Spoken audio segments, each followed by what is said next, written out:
A lo largo de mi carrera deportiva, porque siempre fui como los buenos vinos, un gran reserva.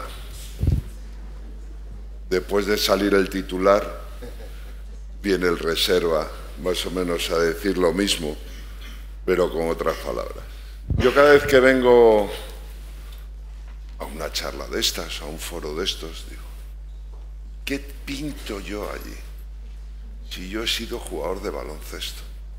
Pero una vez vista la presentación, una vez visto lo que ha dicho el gran maestro, Tocayo Fernando, la verdad es que es lo mismo, da igual.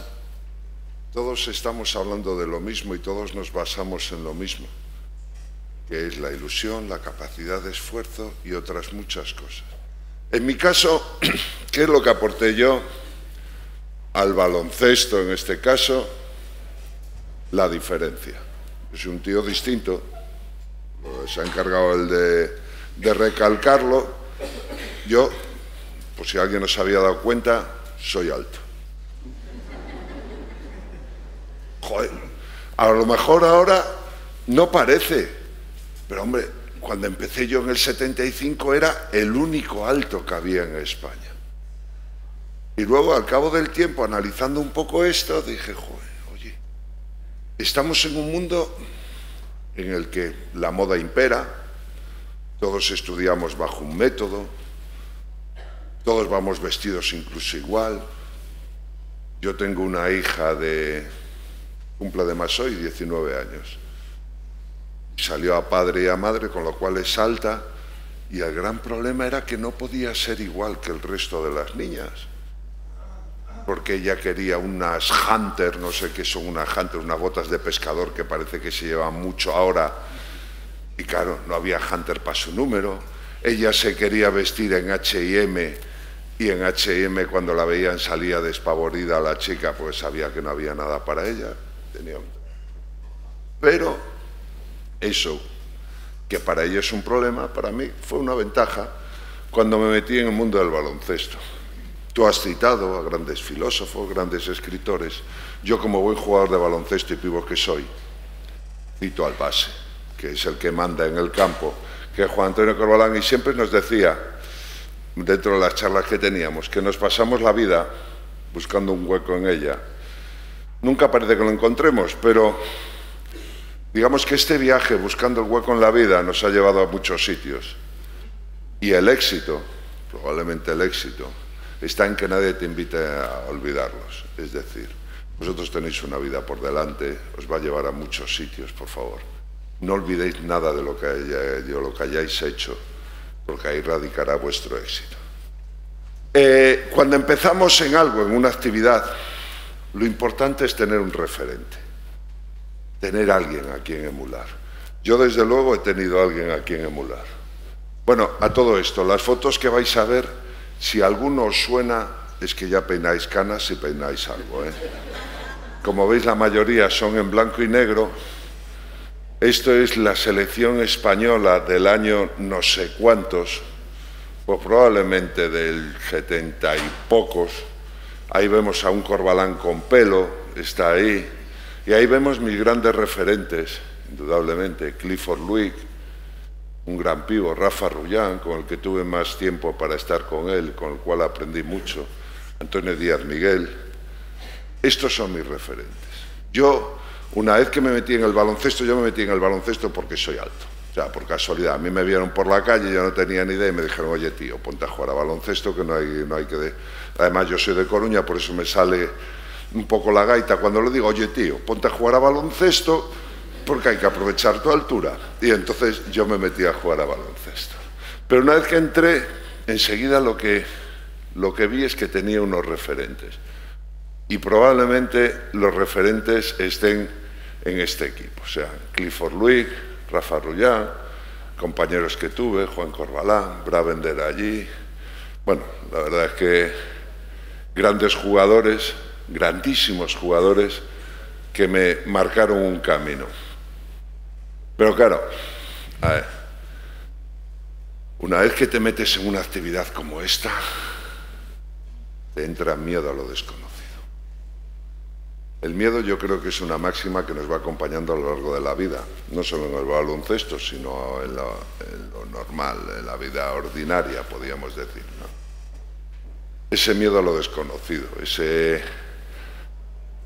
me pasa con mi hija, con la que cumple 19 años, esa sí que me mete miedo de verdad. Pero en el baloncesto también. ¿Qué me provoca este miedo? Este miedo me provoca o bien bloqueo, es decir, no voy a hacer nada para no pifiarla, para no cagarla, lo que viene a ser vulgarmente, o un sentimiento de huida, de pues lo voy a hacer todo porque así saldrá algo bien. Yo, a lo largo de mi vida, como he dicho, yo empecé a baloncesto porque soy alto. En 3 años nada más, estaba jugando en la selección junior. O sea, la evolución que tuve, me pasaba las cosas a tal velocidad que no me daba tiempo, aparte de porque era un jovenzuelo imberbe importante, no me daba tiempo a asimilar todo lo que me pasaba. Y tenía ese sentimiento de vacío en el estómago que hacía que obrase muchísimas veces sin tener seguridad en lo que estaba haciendo. Había veces que estaba bloqueado, pues pasaba de juvenil al junior, del junior al senior, entraba en la selección, me llamaba a la selección senior, todo eso en un periodo muy comprimido de tiempo, era Forrest Gump, o sea, yo comía los bombones para ver cómo sabía el siguiente, no porque tuviese necesidad de comer bombón, o sea, era una cosa tremenda. Y muchas veces, pues eso, pues ibas con excesiva cautela, bloqueado. Y muchas veces decía, no puede ser que esté haciendo lo que esté haciendo. Ibas como gallina sin cabeza, haciendo cosas por todos los lados, intentando hacer. Y todo eso era por miedo. ¿Cómo podía superar ese miedo? Abajo lo pone, la seguridad del equipo, la experiencia de los demás, lo que veíamos antes, toda esa gente lo que hacía era que me daba seguridad, me daba serenidad, me decía, oye chico, no puedes estar haciendo lo que estás haciendo, para, siéntate, recapacita, tú lo acabas de decir hace un momento, analízate en algún momento, ten la posibilidad de parar. O sea, y eso es una forma de devolverte lo que tú estabas dando al equipo. Esa forma de amor que tiene. El conocer nuestros miedos, indudablemente nos dará la victoria. El saber cómo vas a obrar, el saber a lo que temes, el decir, tengo respeto por esto, soy incapaz de, me cuesta hacer según qué actitudes, según qué cosas, me las está pidiendo el equipo, pero yo no soy capaz de hacerlo. Eso, poniéndolo dentro del equipo, seguramente nos hará ser mejores, con lo cual nos dará, porque simplemente el equipo sabrá cómo responder. El resto de la gente que tienes alrededor sabe cómo ayudarte. Pasaba constantemente. Pues de repente, yo era un tipo, como he dicho antes, alto. Voy al primer campeonato junior, me llaman, todavía era juvenil, no tenía la edad, y yo iba como un gallo, tal, 2-13 en España, no sé qué. Y estábamos concentrados y de repente llaman a la puerta de la habitación y aparece un individuo con el pelo largo, un mostacho increíble, una camisa naranja horrorosa y 2,22 de altura, un ruso que se llamaba Tachenko.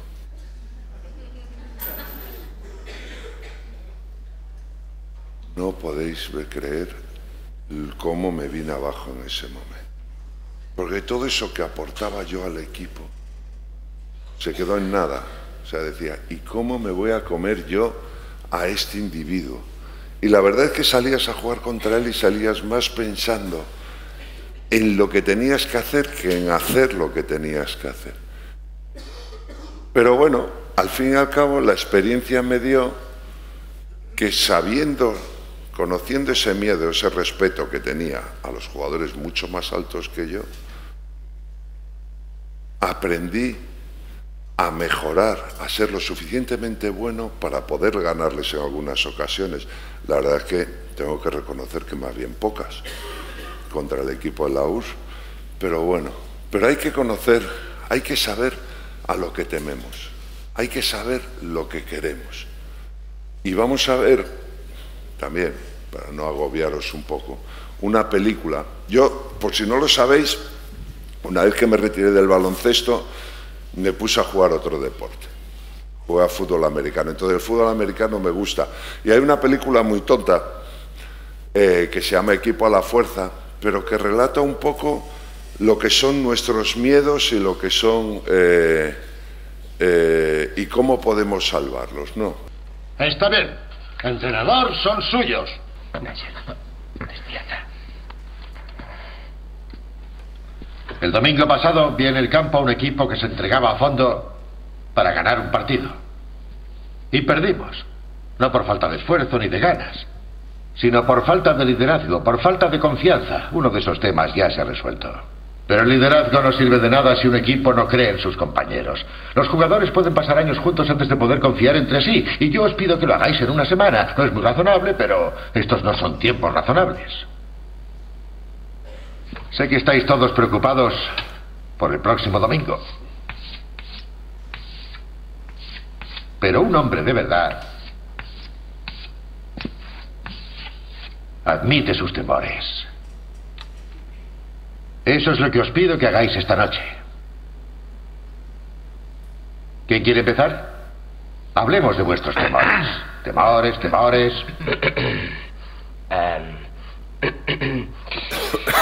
A mí me dan miedo las arañas, entrenador. No era eso. A mí también, entrenador. También me dan miedo las arañas. Sí, a mí también me acojonan las arañas, chicos. En realidad no me refería a eso. Me estaba refiriendo Sobre todo en la cama. ¿Alguna vez se os ha subido una araña por el brazo, tío? Luego se pasea por todo el cuerpo. ¡Qué asco! Oh, gracias, Jumbo. Esta noche puedes acurarme hasta que me duerma. Chicos, me parece genial, pero yo no me refería a eso. Me refiero a lo que os da miedo en el campo. ¿Se refiere a si hay arañas en el campo? Superemos ya lo de las arañas, por favor. ¿Las abejas? Las putas abejas. ¿Hay alguien que sienta miedo de algo que no sean insectos? ¿Eh? Vamos. Arenas movedizas. Ah, joder, sí. Las arenas movedizas acojonan un huevo. Primero te chupan entero y si te pones a gritar, Está bien, se vale, llena la no boca creo de que mierda. Shane se refiere a eso, Frankie. Es un volcán. No se estaba refiriendo a eso. Pues ¿a qué se refiere? ¿Por qué no se lo preguntas a él? ¿De qué vas, Shane? Estás jugando. Y crees que todo te está yendo bien, pero entonces algo te sale mal. Y luego otra cosa. Y otra. Intentas luchar contra ello, pero cuanto más luchas, más te hundes. Hasta que no puedes moverte. No puedes respirar. Porque estás metido hasta el cuello. Como en las arenas movedizas. Sí. Sí, es cierto. A mí me ha pasado, tío. Entiendo. Sí, tío, sí. Está bien. Eso ha sido muy profundo. Sí, es verdad, muy profundo. Un rollo muy profundo, Shane. ¿Hay algo más que os dé miedo? Volver al supermercado. Al astillero. A la planta de coches. A la cárcel. Sí, eso sería una claro. vez, ¿verdad? Estoy contigo. Vaya. La verdad es que a vosotros se os ha dado algo con lo que todo atleta sueña.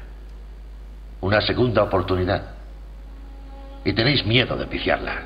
Todos lo tenemos. Pero ahora compartimos nuestro miedo y podemos superarlo juntos. Perdamos ese miedo el domingo y pasémoselo a San Diego.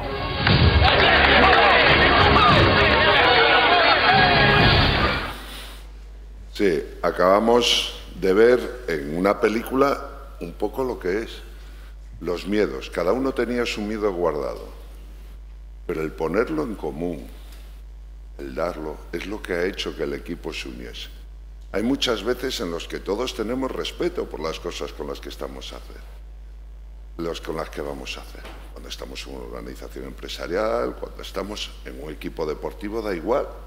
Hay muchas veces que te atemoriza, pero a lo mejor eso que te va a pasar a ti o que te está pasando a ti es insignificante con lo que le pasa al de al lado.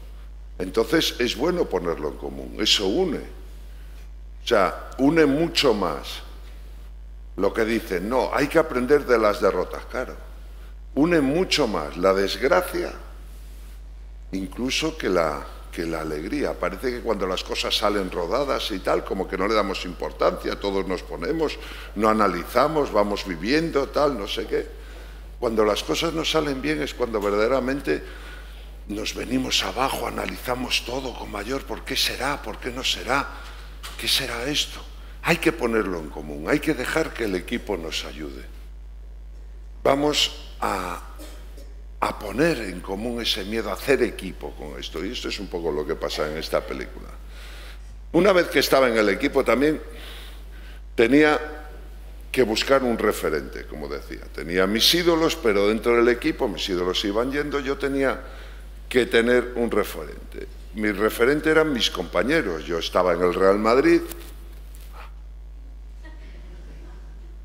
el mejor de aquella época, porque no había Unicaja. No. Por hacer la pelota. No, estaba en el Real Madrid y estaba rodeado de grandísimos jugadores. Jugadores que muchos, como habíamos visto, eran mis ídolos. Otros ídolos se iban retirando, venían otros jugadores que se iban convirtiendo también, siendo compañeros míos en ídolos. Y analizando cómo eran, yo veía que todos eran auténticos. O sea, nadie dejaba de ser como es por el mero hecho de estar en el equipo. Cada uno de su padre y de su madre. O sea, a ver, voy a contar un pequeño secreto que no salga de aquí, de internet y poco más. O sea, imaginaros cómo era el equipo, que el padre de dos jugadores habían sido rivales en aviación en la Guerra Civil Española, es decir, la forma de rivales directamente, o sea, la forma de educarse el uno, las raíces que tenían eran completamente distintas y ninguno dejaba de ser como es. Llevaba un americano y aportaba al equipo su tradición, sus formas de ser. Siempre todo el mundo tenía esa vocación de no dejar de ser ellos mismos y esa personalidad aportarla en el equipo. Y a su vez había una actitud de servicio al equipo. O sea, ellos se daban cuenta de que eran parte de un todo. Estamos en una entidad como el Real Madrid, con una tradición que yo creo que es importante en toda organización. El sentido de pertenencia que puedas tener a ella, lo orgulloso que estés de estar en ella. Por eso hay muchas veces con grandes proyectos que se hacen a base de dinero, proyectos deportivos hablo, ¿no? Que se hacen a base de dinero y que no cuajan. ¿Por qué? Porque les falta algo. Porque les falta esa actitud de servicio al equipo. El que la gente se sienta parte, el que la gente sepa que es bueno para aportar, no que el equipo le va a hacer bueno a él. Eso es importante. Y ahí tenía yo mi referente. Y tenemos aquí dos jugadores que seguramente no conoceréis, que son dos formas de entender el ser jugador, ¿no? Uno es Dali Pajic, un yugoslavo que está allí, excelente tirador. Otro es Mirza Delibasic, que yo creo que este es probablemente, y he estado con jugadores buenísimos, probablemente, si no el mejor, uno de los mejores con los que he estado. Hay grandes jugadores que hacen las cosas muy bien y hay grandísimos jugadores que son capaces de, ¿cómo diría yo?, cambiar el juego. Yo he tenido la suerte de jugar con este que tenía un sentido de ver el baloncesto y de hacer el baloncesto que luego lo copiaron otros muchos, entre ellos yo creo que Petrovic era muy como era él. Después estuve con Sabonis, otro que ha cambiado el juego, o sea, jugaba de una forma distinta que no lo veíamos, pero bueno. Pero entre estos dos eran dos formas muy distintas de obrar y las dos perfectamente respetables. Bueno, decía una vez en una charla, decía el señor Fainé, el director de CaixaBank, que estando en una reunión con un americano en Nueva York, están desayunando, lo típico de desayuno americano, huevos con bacon y tal, decía, hombre, pues mira, mis colaboradores son un poco como estos desayunos, ¿no? Los hay que la gallina está implicada en el desayuno, puesto que ha puesto los huevos, pero el cerdo verdaderamente está comprometido en el desayuno, puesto que para darnos el bacon tuvieron que rebanarle el pescuezo. Pues aquí estamos, un jugador que aportaba, cada vez que salía a jugar lo hacía muy bien, nos llevó a ser campeones de liga, a estar en una final europea, tal, tremendo, pero el otro era algo más. El otro estaba dentro del equipo, formaba parte del equipo. Nos exponía su forma de ser, además era bosnio, con lo cual, pues bueno, esa forma de vivir, esa forma completamente distinta, la ponía al servicio del equipo, nos intentaba explicar cómo pensaba, intentaba traer tradiciones suyas para que formasen parte o enriqueciesen el equipo, su forma de juego lo explicaba y cada cosa que hacía, oye, ¿por qué has hecho esta jugada? ¿O cómo, por qué haces esto? No, porque esto puede ser mejor, porque hay que hacer, porque... O sea, estaba metido. ¿Qué pasó al cabo del tiempo? Que aquel jugador lo recordamos, pero este jugador lo queremos. Desgraciadamente ya no está entre nosotros, pero este jugador yo creo que todos tenemos un sentimiento especial hacia Mirza Delibasic y todos los que pudimos hacer. Con lo cual, a lo largo de nuestra vida tenemos que saber lo que queremos hacer. ¿Hasta qué punto queremos implicarnos o queremos comprometernos? ¿Hasta qué punto queremos ser cerdos o queremos ser gallinas? Yo tener un equipo con gallinas está bien, pero desde luego darme algún cerdo también, entre comillas, dame algún cerdo dentro del equipo, porque esos son los que van a hacer futuro y los que van a hacer más grande el equipo. Seguimos en mi evolución dentro del mundo del baloncesto y siempre había unas preguntas y casi siempre eran las mismas, ¿no? Cada vez que estaba o que emprendía una cosa, pues estábamos en el equipo nacional. Pues bueno, pues vamos a ir a unos Juegos Olímpicos la primera vez, tal, no sé qué. Sentimiento de jugar una Olimpiada, ¿qué será eso, tal? Y siempre me salían las mismas preguntas. ¿Qué puedo? Y todavía siguen ahora, una vez que me he retirado, yo trabajo en la Federación Española de Baloncesto y cada vez que estoy en una empresa o en un proyecto siempre sale, ¿qué puedo hacer yo? Indudablemente la respuesta casi siempre es la misma, mis capacidades distintas. En el baloncesto la altura, en el baloncesto la solidez que podía dar dentro de la zona, ahora mismo otra serie de cosas, capacidad de comunicación, de visibilidad, de innovación, no sé, cada momento es una... Pero siempre tengo otra cosa, aparte de qué puedo hacer, es ¿qué debo hacer? Y para saber lo que debo hacer hay que preguntar y decir, oye, ¿qué esperáis de mí? Decidme, ¿qué es lo que la organización, qué es lo que esta empresa, qué es lo que queremos, espera de mí? El equipo, ¿qué espera de mí el equipo? Y así obraré en consecuencia y tendré una guía y una meta a la que llegar. Y después hay una cosa que también pregunto, y es, oye, yo sé mis limitaciones porque me he analizado, ¿qué podéis hacer por mí? Dejadme ayudar a hacerme grande también a mí. Eso es importantísimo también. Hay que reflexionar, antes lo estaba diciendo él, tenemos que pararnos a pensar y hacernos estas preguntas. Lo que puedo hacer, lo que debo hacer y también déjate ayudar a que te hagan más grande. Esto lo que hacía era, a la vez de esta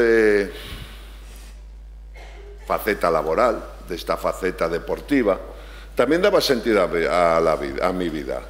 O sea, tenía personas que eran mucho mayores, mucho mejor formadas, a las cuales yo idolatraba, pero yo no podía perderme arrastrado por su vida. No podemos ser, por mucho que tengamos ídolos, no podemos vivir la vida de nuestros ídolos. Tenemos que vivir nuestra vida. Ser dueño de nosotros mismos. No es fácil cuando tienes personas a las que admiras. Cuando estás en un mundo en el cual tienes referentes que son tus compañeros en ese momento. Pero lo tienes que llegar a conseguir. Tienes que tener tu vida, de la cual en algún momento poderte aislar incluso del trabajo. El trabajo puede que sea mucho, pero no lo es todo. Tienes que tener tu vida para tener ese lugar donde poder reflexionar y ser mejor en el otro lado. Y luego, la capacidad de ser trascendente. O sea, está muy bien que haga, está muy bien que aporte, pero tienes que darte cuenta de la importancia que tiene para el grupo lo que estás haciendo tú. Yo en ese momento, en muchos momentos no sabía lo que estaba haciendo, con lo cual hacía. Pero en otros momentos mis compañeros me decían, oye tío, no, es que sin ti no podemos parar a este, en que sin ti Tachenko nos come, se mete en la zona y nos come, es que sin ti no podemos correr, es que sin ti... Y entonces decía, oye, dos cosas, una, si soy tan bueno que me suban el sueldo, dos, mola el sentirte trascendente para los demás, pero también te lo tienen que decir y tú tienes que reclamar que te lo digan. Ese sentido de la trascendencia de lo que estáis haciendo. Cuando estéis en una empresa, querréis ser trascendentes en la empresa. Que se sepa que vuestra actividad es importante. Dejaros que los diga. Pararos, hablar y escuchar para daros cuenta de eso. Mira, el sentido, una foto en color, el sentido de la trascendencia que tenía, pues bueno, esta foto la he puesto porque hay quien dice que no le he puesto un tapón a Jordan, el negro ese es Jordan y el que está detrás delgado es uno que me he comido yo y que vive dentro de mí y le estoy poniendo ahí un tapón. Evidentemente no se volvió a repetir, pero bueno. Oye, me apetecía esta foto, ¿qué?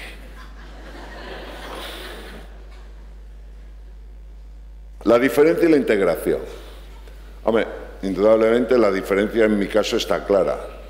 Mi altura, el valor añadido que le daba yo al equipo y luego la utilización de esta altura, evidentemente, ¿no?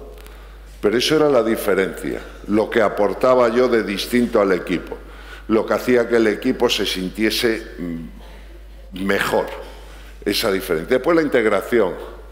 Estaba en un equipo que tenía una calidad tremenda, que había aceptado esa diferencia que aportaba yo, pero tenía obsesión por ser útil, por ser cada vez más útil.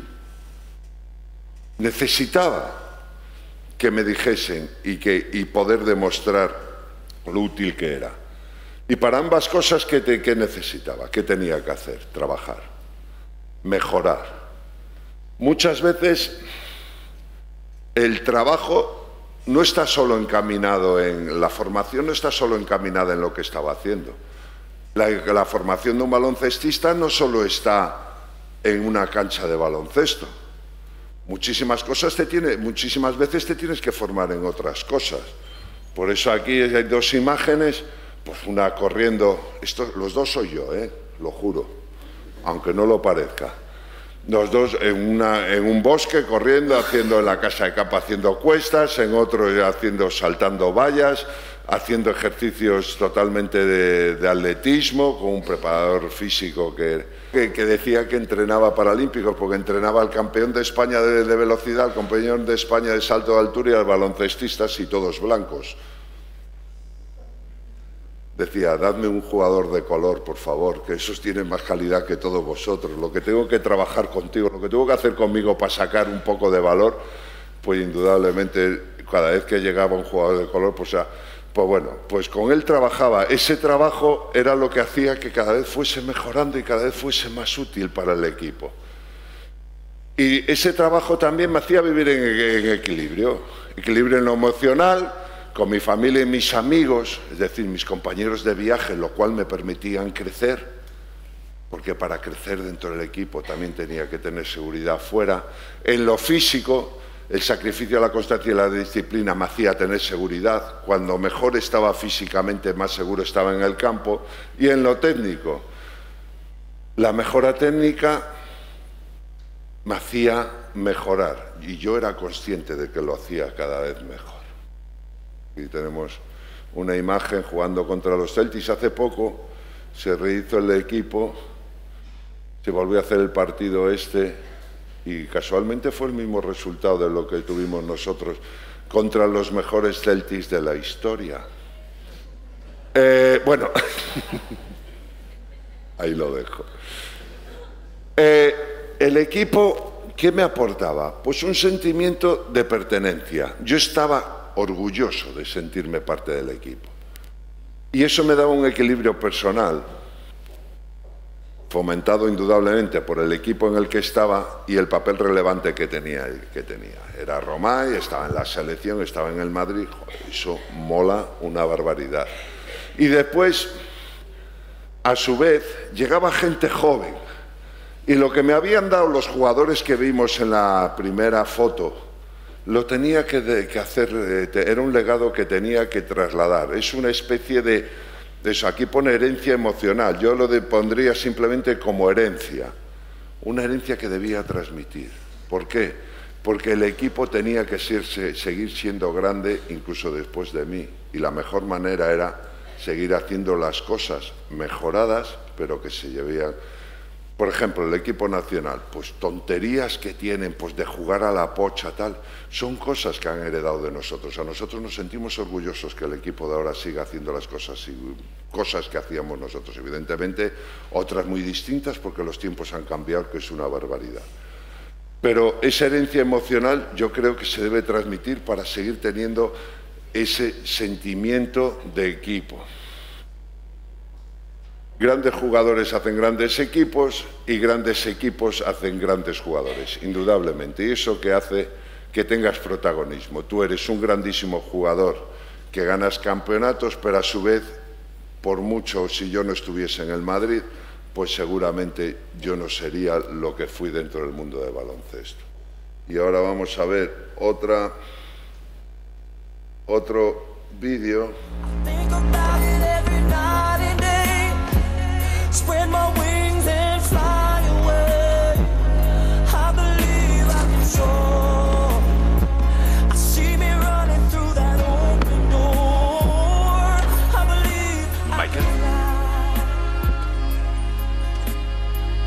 ¿Qué estás haciendo ahí, hijo? Más de las 12. No podía dormir, papá. Nosotros tampoco, con todo ese ruido que haces. Vamos, entra en casa. Solo un tiro más.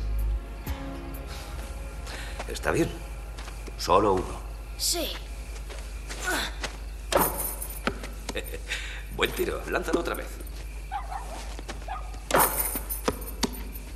Empiezas a hacerlo muy bien, hijo. Adelante, tira hasta que falles. ¿Crees que si juego bien iré a la universidad? Sí. Si lo haces bien, podrás hacer todo cuanto quieras, Michael. Quiero jugar para Carolina del Norte. Esa es una universidad excelente, muy buena. Allí recibirías una educación de primera. Jugaré con un equipo universitario campeón. Y luego jugaré en la NBA. Bueno, será mejor no apresurarse, hijo. ¿No crees que antes deberías dormir un poco? Y cuando haya hecho todo eso, Ajá. jugaré al béisbol como tú, papá. Al béisbol. Ese sí es un buen deporte. Y cuando también lo hayas hecho, supongo que intentarás volar, ¿eh?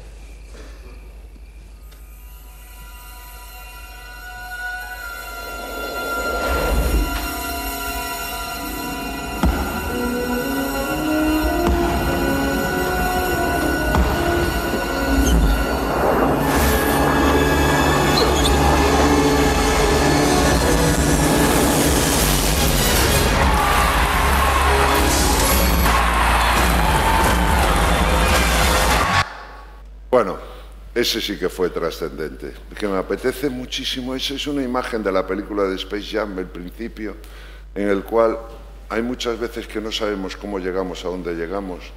Indudablemente yo no tenía una canasta delante de mi casa porque en Galicia no había canastas. Estábamos en una época en que si te veían botar un balón decía chaval que era mano.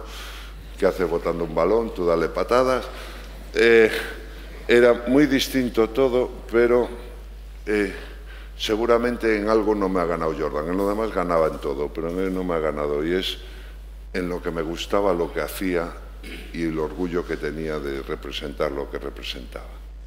Aquí vemos a dos entrenadores, Lolo Sainz, Antonio Díaz Miguel. Caminos vividos por otros que tienes que hacer tuyos. Indudablemente son dos tipos de entrenadores y eso pasará. Habrá jefes, incluso vosotros seréis jefes y seréis... tenemos estos dos. Lolo era el jefe, entrenador. O sea, te aportaba, te enseñaba, pero era mi entrenador. Antonio era casi como un padre para mí. De hecho, es el padrino de mi hijo. Era algo más. ¿Cuál es mejor? No lo sé. El hecho de que sea, dirás, hombre, la forma paterna, claro, es más fácil todo. No, Antonio me hizo la puñeta igual que Lolo. O sea, yo con Antonio tengo el récord de ser el jugador que menos ha jugado en un partido. Y fue en un partido contra Inglaterra, quedaba un segundo, no iba a jugar, quedaba un segundo, ellos echan un balón fuera. No, ellos sacaban de fondo y dice, Fernando, sal. Y digo, pues si queda un segundo, ¿qué hago yo ahí fuera? Salgo a jugar, tiran un pase largo, sale fuera, lo toca uno de ellos, sale fuera, sacábamos nosotros, decía, Fernando, siéntate. Jugué menos de un segundo. Eso es hacerte la puñeta en el campo, pero bien. Pero claro, Antonio se lo perdonaba, porque era Antonio, joder, y lo querías. Y el otro seguramente recibiría muchísimas más críticas. Pero los dos me han aportado todo lo que sé. Y a los dos se lo debo todo. Y cada uno es por su forma de ser. Indudablemente, Antonio, habrá jugadores a los que les trate como me trataba dentro de la bondad, como me trataba Lolo a mí. Y Lolo, habrá jugadores a los que les trataba como me trataba Antonio a mí. Esto es el feeling que puedas llegar a tener. Pero a los dos hay que respetarlos y hay que quererlos como debe ser. Y como decía, el protagonismo, ser importante, está en aprovechar la diferencia. Ahí estoy jugando. Pero hay que tener un poquito de cuidado. Porque a veces esa diferencia no es tan diferente o te topas con alguien que es mucho más diferente que tú y te quedas en nada como en esta foto. Así que muchísimas gracias, aprovechar vuestras diferencias.